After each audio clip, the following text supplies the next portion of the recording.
খুবই দুঃখের সাথে বলতে হচ্ছে আলহামদুলিল্লাহ, হাদি ভাই মোটামুটি এখন ঘুমাতে আছে। আলহামদুলিল্লাহ, সবাই দোয়া করবেন। এদেশে কিন্তু ভালো মানুষ চিরদিন বেঁচে থাকে না। যেমন কোরআনের ফাঁকি দেলোয়ার হোসেন সাইদি, তাকে বাঁচতে দেওয়া হয়নি। ভালো মানুষরা এদেশে চিরজীবন বেঁচে থাকে না। এটার নাম বাংলাদেশ। এখানে আপনি খুন হয়ে যাবেন, এটার বিচার পাবেন না। আমাদের টাকা, আমরা প্রবাসী, আমাদের টাকা চলে দেশ। আমাদেরকে বলে নাকি ট্যাক্স দিয়ে চলতে হবে। তাহলে বলেন কোথায় কি? চোরের দেশে বসবাস করি।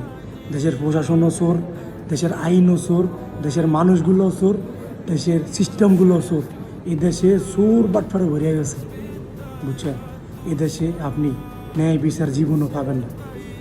তো নিজে যেখানে আছেন, মানে নিজের সাধ্য অনুযায়ী যথেষ্ট পরিমাণ ভালো থাকার চেষ্টা করবেন। কারণ আপনার কিছু হয়ে গেলে আপনার ফ্যামিলি কিন্তু আপনাকে হারিয়ে ফেলবে। এই দেশ আপনার কথা আজকে বলবে, কালকের দিন আপনাকে ভুলে যাবে। এটাই হলো বাংলাদেশ। হাদি ভাইয়ের জন্য সবাই দোয়া করবেন। হাদি ভাইকে যেন আল্লাহ সুস্থতা দান করে। ইনকেলাব মানে কি জানেন?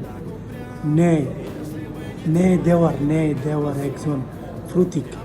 আর তাকে নাকি কারা হত্যা করার চেষ্টা করছে। মানুষ টাকার জন্য কিনা করতে পারে, ক্ষমতার জন্য কিনা করতে পারে। হায় রে মানুষ! ইন্না লিল্লাহি ওয়া ইন্না ইলাইহি রাজিউন। সবাই দোয়া করবেন।